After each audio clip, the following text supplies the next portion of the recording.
humanitarian law, international humanitarian law, and that is feeding a continuing cycle of violence, because this level of destruction, this level of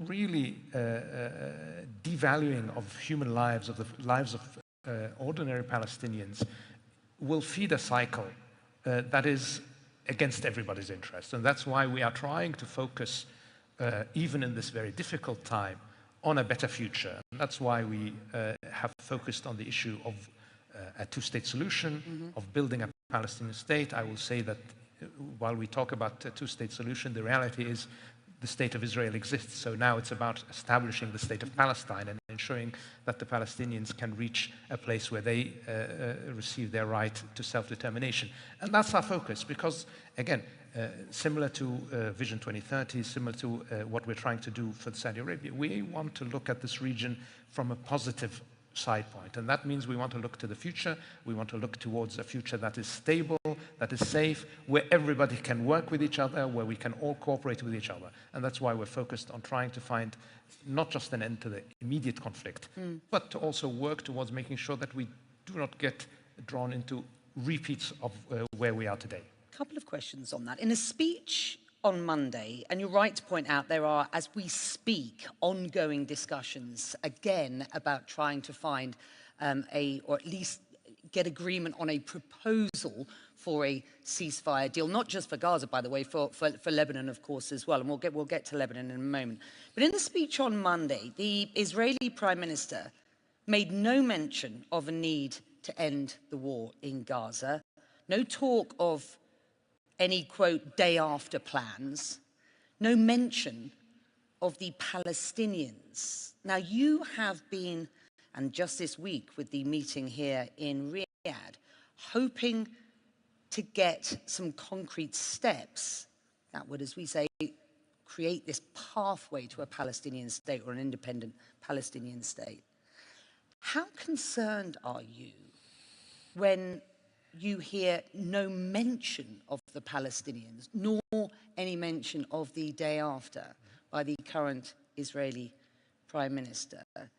What does that suggest to you? And when we talk about a pathway, what does that specifically mean? I'm, of course, incredibly concerned, because that tells me that there is a real lack of understanding of the strategic reality. We are here in this region. We are stuck in this region, all of us, the Palestinians, everybody, and we're going to have to find a way to live with each other. And we can only live with each other if we address the rights of the Palestinians, if we address the issues of injustice that the Palestinians face right now, and that is going to have to be a serious discussion. If that's not going to happen, we are setting ourselves for a continuing cycle of violence that serves no one except the extremists. What does a pathway to a Palestinian state mean? That means many things, and that's why we have this new, that's why we, with the European Union, Norway, and our colleagues in the Arab League and OIC, launched this coalition for a two-state solution. Because we realized that, just as you said, that perhaps in Israel, unfortunately, the conversation right now isn't addressing the reality that there's going to have to be a two-state solution. The rest of the international community seems to be fully committed to that. Now we need to translate that commitment into concrete steps. That's going to include capacity and state building, building of state institutions within the Palestinian territories. It will also mean that we have to build on the existing international law that supports the establishment of a Palestinian state. From our perspective, of course, Palestine should become a member of the United Nations without delay. All of these issues are things we want to work on. So there are elements of Palestinian statehood that are tied, obviously, to a negotiation between the Palestinians and Israel, the settlement of borders, things like that. But in reality, the establishment of a Palestinian state is not tied to whether or not Israel accepts it. It's tied to the principles of international law. And I will say that the United Nations resolutions that led to the establishment of the State of Israel clearly had a Palestinian state in view as well. So we need to make that happen. What you have made clear is that any normalization deal with Israel would need, before it was, you know, a reality, you would need to see at least a viable pathway towards a Palestinian state. So a couple of questions to you.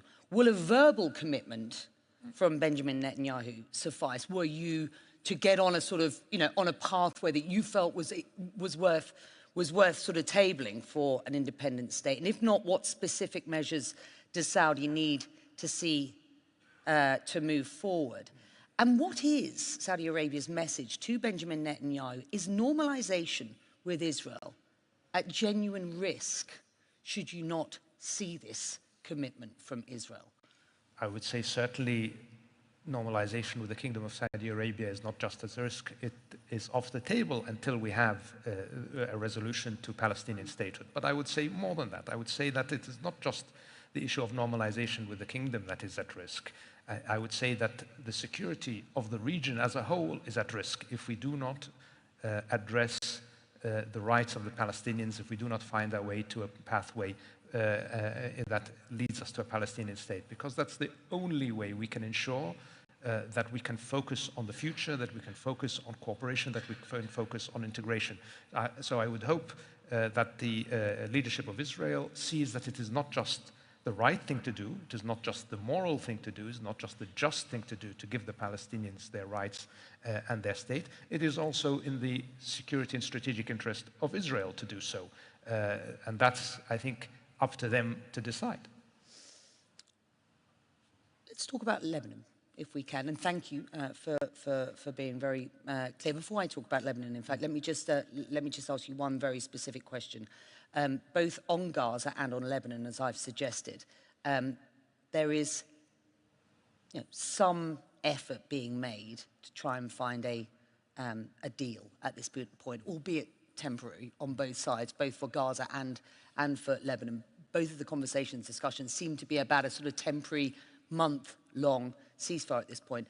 Certainly the Lebanese Prime Minister is optimistic. He says that that deal for Lebanon could come in the hours, if not days, to come. Do you share his optimism, and how do you feel about any progress being made for Gaza at this point? Yeah.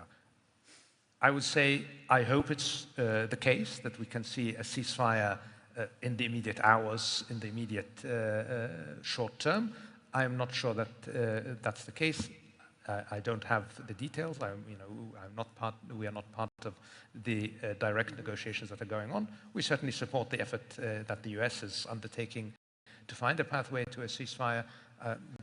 I hope it comes to fruition. It's the same for Gaza. We have had, unfortunately, many false starts, many pronouncements of a near deal for a ceasefire in Gaza, only to be disappointed. And my understanding is that, you know, we have in most of those instances where the talks eventually collapsed, it has been because there have been new requirements or new demands added on the part of Israel. I hope that at this point we can finally reach a ceasefire that spares what is left of Gaza, the people of Gaza, and gives them an opportunity to finally see some peace. I've just seen a statistic that every 4 days a child is dying in Lebanon at present as well. So clearly, you know, an enormous effort needed to try and find a solution there. What needs to happen in Lebanon for Saudi to re-engage more than just on the humanitarian side, which I think we must absolutely acknowledge you are involved with the air bridge setup. But what needs to happen for Saudi Arabia to sort of officially re-engage and provide the sort of support Lebanon has seen from the kingdom in the past? I mean, we have always been engaged in some forms with Lebanon.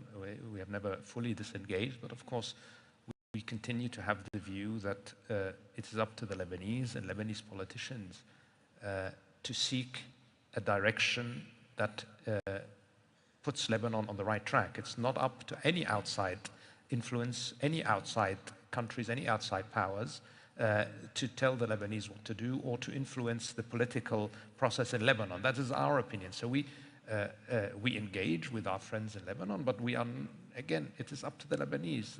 We have the presidency that continues to be unresolved. We have a government structure that is not really conducive to good governance. We have issues beyond that of corruption, etc. We have issues of outside parties dominating the scene. All of that needs to be addressed by the Lebanese. And if we see a sense that that is really on the cards and that we can move forward, certainly that would encourage us to come in and be more engaged. And inside parties, of course, still playing a role and influencing politics, and by which I'm talking about Hezbollah as a political party. Are you prepared as the kingdom to be better engaged going forward and significantly engaged in order to help Lebanon on the sort of road to recovery, with Hezbollah still involved in politics, if not as the sort of strategic militant group that it has been in the past? Yeah, I mean, from our perspective, it's up to the Lebanese, as I said. I'm not going to right now discuss what exactly the shape of Lebanon should be, because it's up to the Lebanese to decide.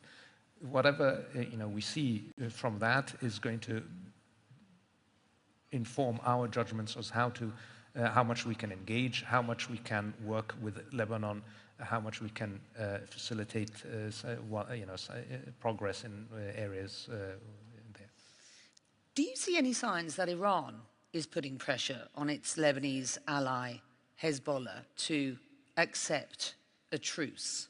You have decent contacts now with the Iranians. So I'm just wondering what your sort of understanding is. I mean, I certainly hope that Iran, like us, is working towards regional de-escalation on all fronts, not just in Lebanon. And that's very much the focus of our conversations, my conversations with my Iranian counterpart. What I hear from the Iranians is that they are indeed very much keyed into the fact that a continuing of the cycle of escalation is not in their interest.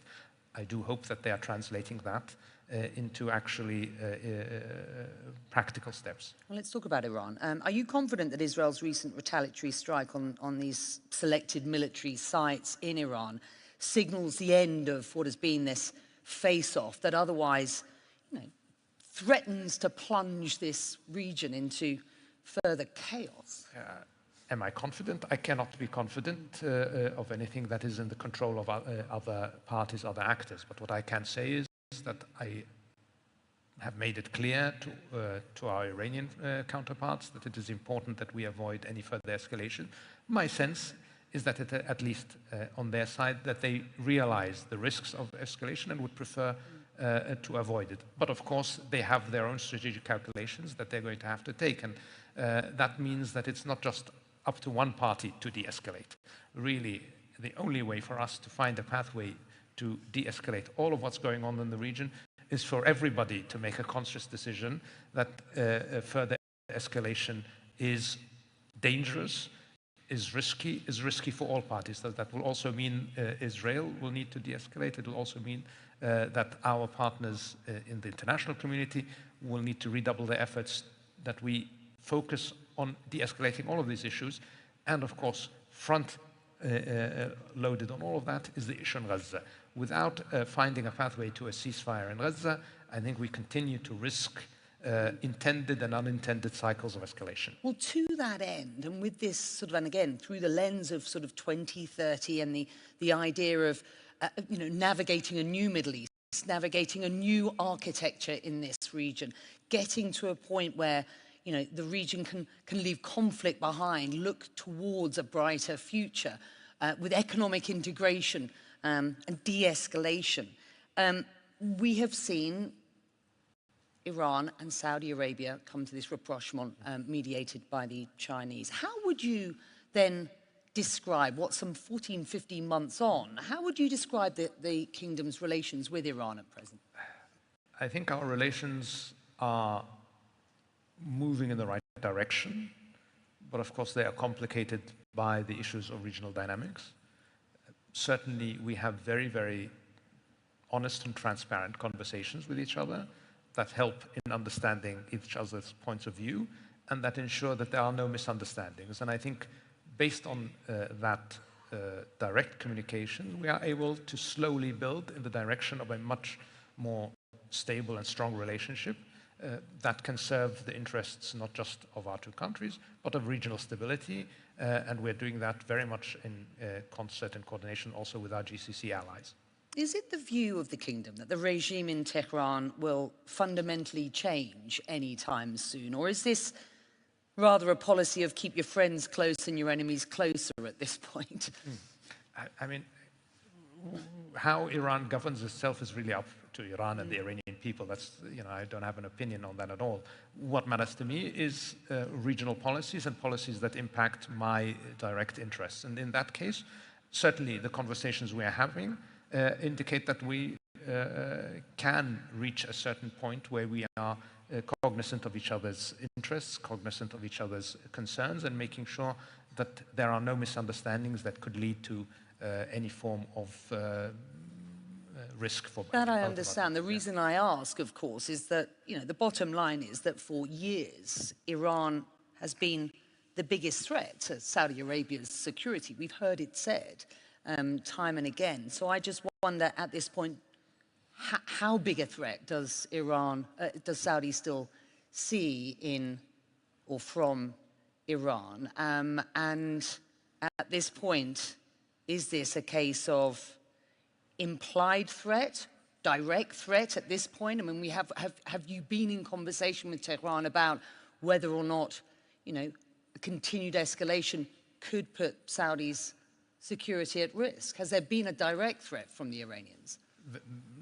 Certainly there have not been any threats, but the issue that we've had and that we can, that was the basis for, let's say, the divergence in our relationship was the fact that Iran's regional behavior, from our perspective, was not conducive to stability. And that's something where we are having very, very clear and honest conversations with the Iranians, was part of the conversations in Beijing. And I think we are having those conversations in a way that can ensure that we are moving in the right direction. Is it more than conversations at this point? There have been reports of more than one military exercise between Iran and Saudi Arabia in the Red Sea and the Gulf of Oman. Is there any truth in that? There haven't been any military exercises, and I think given the current regional context, it's unlikely that there are going to be exercises in the near term.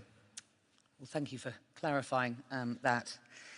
Because I did wonder whether if those had been going on, how those might have been seen in Washington. You've just told me they haven't, so I'll rest my case on that one and move on to US-Saudi relations, if that's okay. We've discussed the critical importance of regional stability and security through the lens of Vision 2030, which I think, I hope you would agree with me in saying it's an unapologetic Saudi-first policy. Many countries around the world, many very successful countries, most successful countries, have a first policy.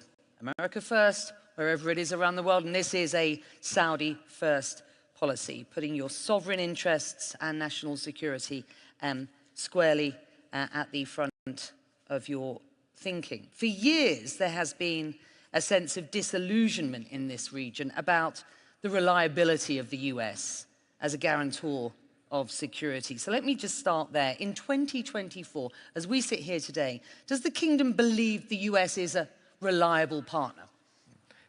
Certainly, we have had a very important and beneficial strategic partnership with the US, both economically and from a geostrategic and security perspective for many decades.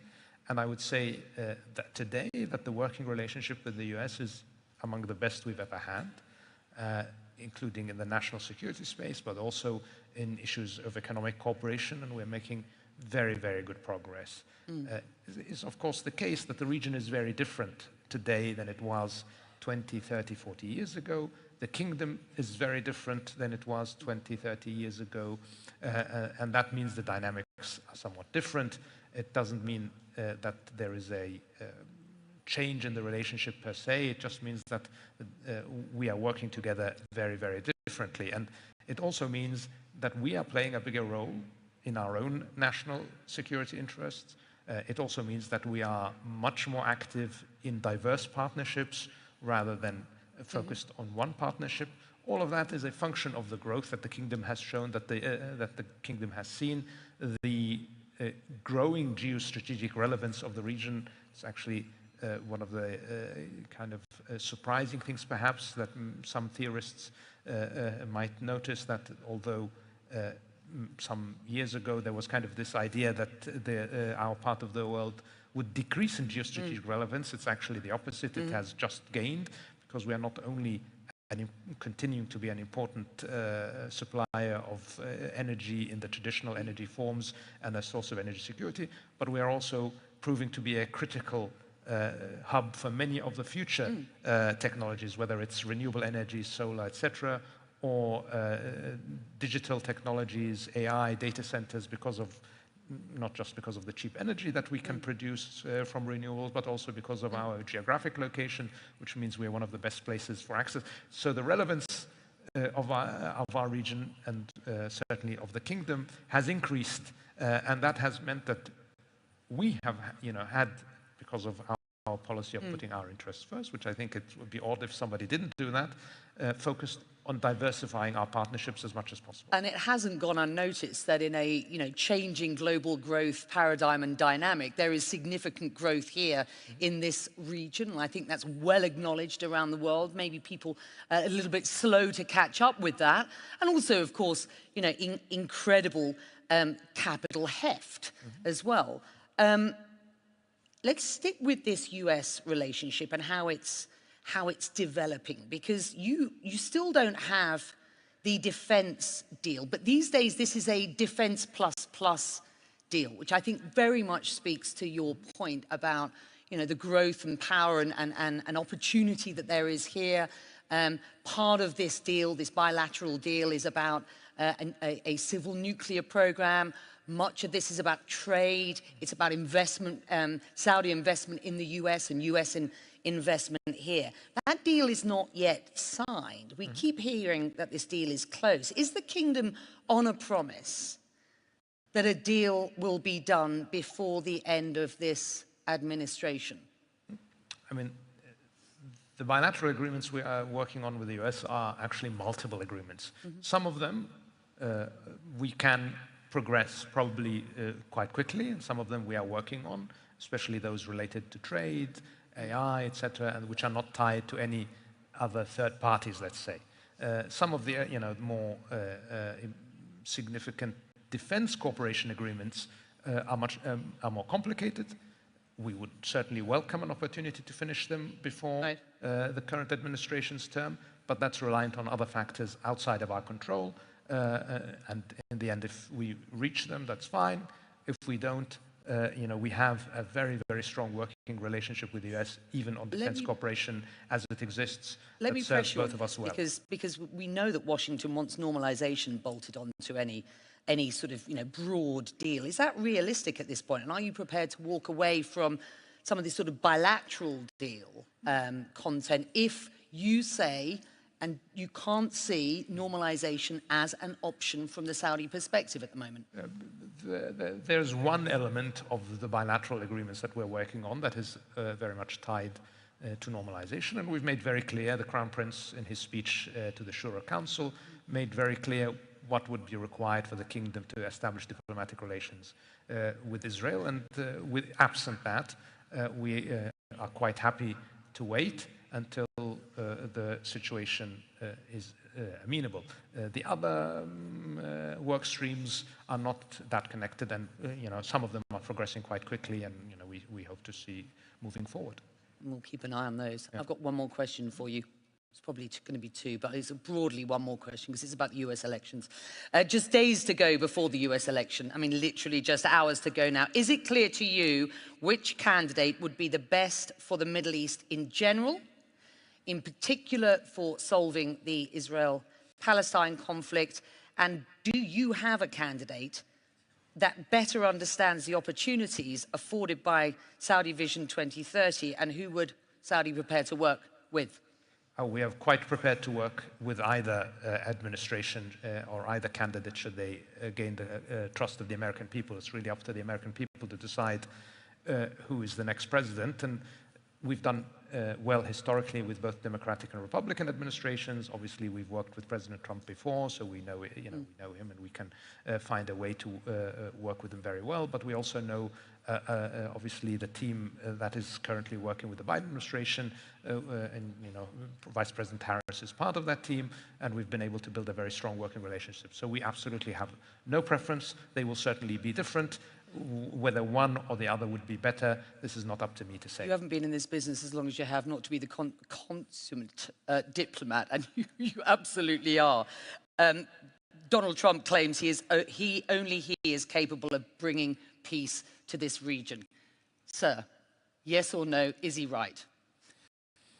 I certainly hope if the American people choose to elect him president that he brings peace to the region. And with that, I leave it there. Foreign Minister. Thank you. Your Highness, thank you. Thank you very much.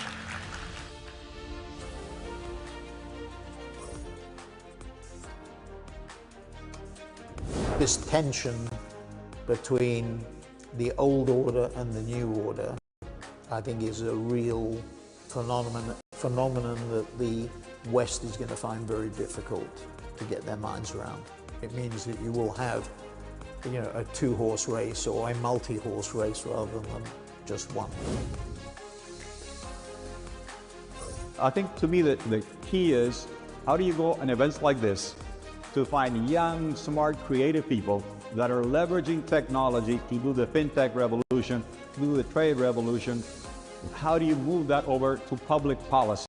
What makes me sad is that governments are always well behind in adapting to technology, to digital opportunities, and to artificial intelligence. We are being, for the first time, real about solving the climate crisis and blending the government with the private markets. So it can be fluffy from time to time, but I think now we're taking it seriously, and we're seeing amazing founders building impact-oriented ventures and amazing capital allocators blending financial return with the aim of getting social and environmental positive outcomes. I love what is going on in the global south, and I think the future of the world, the power is changing to this part of the world. Give the example that if you want to make it, you can make it. It's a lot of hard work, and I always think it's a great privilege to be opening doors. So to be the first, I think is an amazing privilege. Governments, they push the development, but we need the private sector to get things done. They are the one that creates jobs. So if government gives people opportunity, give them opportunity of having skills to get the jobs delivered by the private sector, that's how things are going to move. I am convinced that the next 5 years will see a huge change of the way we'll be living, the way we'll be traveling, the way we'll be eating, the way we'll be even gathering. So everything will change. And this is the next big topic, is how do we see the world, not by 2050, but just by 2030. A hero with 1,000 faces.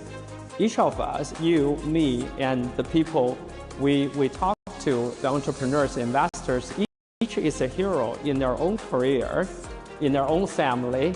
They're trying to be a role model and for their next generation, and also do something that's courageous for their industry. If you were living in the chocolate factory of Willy Wonka, there's like a golden bar going around that is about all the environment, all the climate, all the needs for food around the globe.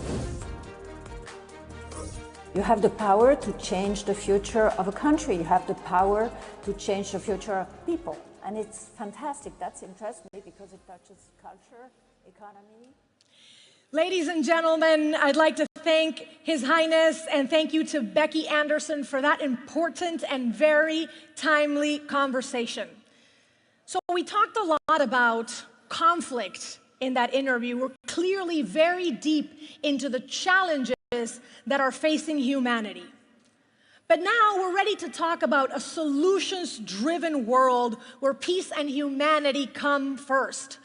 I'd like to welcome everyone that's in the room. If you're in the back, come up a little closer. You are in for a treat. I want everybody to gather around here in the front. This is going to be a very dynamic session.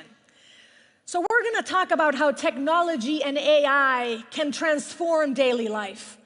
We're going to talk about how urban economies can truly reimagine our communities, and new solutions for food, for energy, can truly answer the call for climate change. We're going to ask the questions: what will our cities look like?